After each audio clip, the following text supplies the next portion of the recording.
What's up, y'all? So, in the garage back from my trip. Finally got time to work on some stuff. Got the Can-Am over here. Wanted to do a little more research into why it shut down on me. So I pulled both the spark plugs because it was trying to turn over with spark plugs in. And pull both the spark plugs. It turns over fine. What you're seeing blowing out of there is WD-40. I put some WD-40 in the cylinders just to try to help. When I put both the spark plugs in, it turns over real slow. Yonk, yonk, yonk, yonk. Not fast enough to start. So that raises two questions. Why is it turning over slowly now? And why did it stop in the first place? The starter on this bike's always been kind of weak. I got a fresh battery in there with a jump box, so voltage isn't an issue. But starter on this bike's always been kind of weak, and I've replaced a lot of starters on these Can-Ams, so I don't know. But turns over fine. No bad noises. I don't think the engine's necessarily totaled. It sounds fine turning over. So the question is, do I throw a starter on it and see if that's the issue? And also, why did it quit in the first place, right? I noticed it was overheating a little bit after it quit on me, and I checked the coolant, and it wasn't even remarkably low. The radiator is pretty dirty, but you can see light through it. And you know, I don't know. I was cruising on pavement in high range, so I don't think it should have overheated just from that. I'm pretty sure the radiator fan works also. So I'm kind of at a loss. I'm not really sure what the hell's wrong with this thing. Just cruising down the road at about 40 miles an hour, and it just stopped on me. It started to sound bad, lost power, and stopped. And now it won't start. And this is the first time I really had a chance to look at it. Thinking about tearing into the motor, but I don't want to do that yet because it might not be necessary.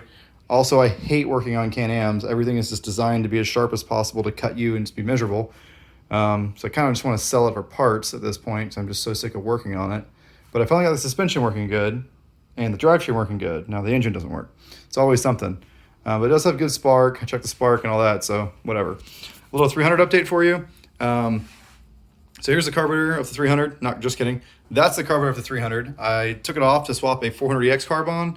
Bought a used one on eBay. Terrible idea. Way too much corrosion. I could probably save this carburetor, but it's always going to have issues. That's the accelerator pump passages. They're pretty gummed up. And in the bowl, the accelerator pump one-way valves like that thing are totally seized. So not worth messing with. I emailed the seller who said that carburetor came off a running bike in good working condition. That's impossible. This had to, needle jet had to be yanked out with pliers. It was so seized in there. So gonna order a new carburetor for it. I don't know why I'm wasting my time with a used carburetor again. And do the 400X carburetor swap. That way I get the accelerator pump, which helps it underwater and all that. But had to take apart the throttle to get the throttle cable out, obviously.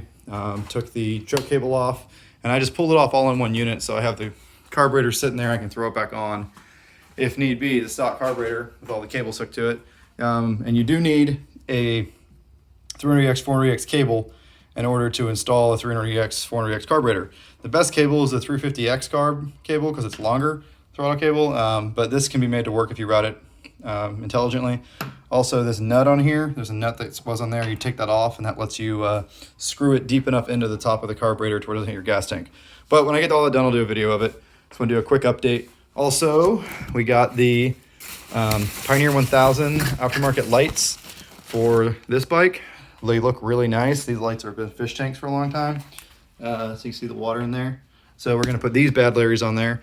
Only problem I found so far is they do have a hole in the back. It had a little vent screen over it. Let me show you what it looked like before I did that.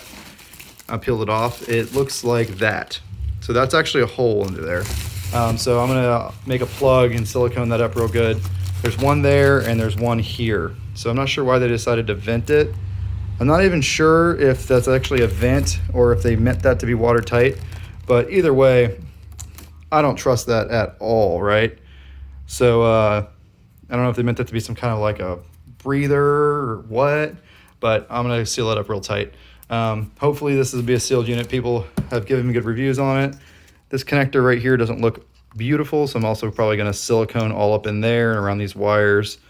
But, you know, we'll see how it does. Way cheaper than buying the, what do you call them? The OEM Pioneer 1000 lights, and they look 1,000 times better than the Haze Fab stuff because I just hate that light bar ghetto look. Not my style, not that fuckboy. Anyways, so yep, a lot of projects. Maybe I'll get one of them done tonight, who knows.